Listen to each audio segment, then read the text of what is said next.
A gust of wind blew through the branches, whistling eerily as it moved through the twirling mist. The moon disappeared again amidst the clouds, the dark seeming menacing now. They moved forward slowly, Ranald not certain why he felt wary, but equally positive that there was a reason. The bushes ahead rattled ominously, the mist scattering in the wake of something crashing out of the underbrush. Ranald drew his claymore, tensing for battle, as a horse leapt out of the trees, its eyes wild with fright as it reared, hooves pawing the night. "Hold," Kendrick said, lifting a hand in the air. "There's no rider." "'Tis no mean, 'tis no a threat," Bennett warned as the beast dropped to its feet again, flanks heaving as it eyed the other horses.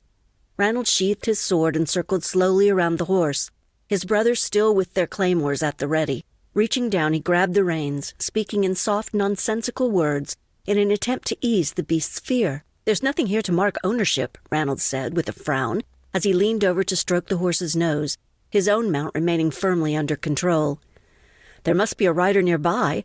Bennett moved toward the edge of the trees where the frantic horse had emerged. The wind gusted again, this time on a long, low moan. The stillness that followed was broken by a softer, quieter groan. "That sounds human." Kendrick edged closer to the trees. "If someone is hurt, we should offer aid," Bennett said. "Aye, but it could also be a trap." Kendrick frowned as the sound emanated from the undergrowth again. "To hell with your blethering." Ranald slid off of his mount and headed into the bushes, sword at the ready. "You're no better than a pair of wee bairns." "I reckon we best follow him," Kendrick grumbled as he dropped from his horse to follow Ranald, Bennett right behind. "Mother would ne'er forgive us if anything happened to the little bastard." Ignoring his brothers, Ranald moved slowly into the woods. The mist swirled almost to his waist, and between it and the gnarled tree branches, it was hard to see anything but shifting shadows. Off to his left, the soft, hollow sound of a moan filled the dark space. "Over here," he called to his brothers, as he moved forward, dirk drawn. A flash of something pale against the pine needles and dead leaves that covered the forest floor snagged his attention, and he quickly covered the distance. Silvery hair fanned out across the frozen ground, fair skin gleaming in the filtered moonlight. A woman. Sheathing his weapon, he knelt beside her, careful not to jar her with his movements. His brothers broke into the little clearing, stumbling to a halt, Bennett crossing himself. "Is she still alive?" Sliding fingers across the smooth column of her throat, he felt the flutter of her life's blood, and released a breath he hadn't realized he'd been holding. "Aye, barely." Slowly, trying not to jostle her more than necessary, he rolled her over to her back, her moan making him stop, the faint light striking her face. "Ailis." His heart stuttered, and he felt as if he'd been punched in the gullet. "You know her?" Kendrick asked in astonishment. "I do." He brushed the hair back from her blood-stained face. "She's Ailis Davidson's sister." "The man who tried to kill Ian's Catherine?" Bennett queried, anger coloring his voice. "Aye, but Ailis had no part in that. In fact, she as much as anyone suffered at her brother's hands. Just the thought of the hell Alistair had put his sister through made his blood boil.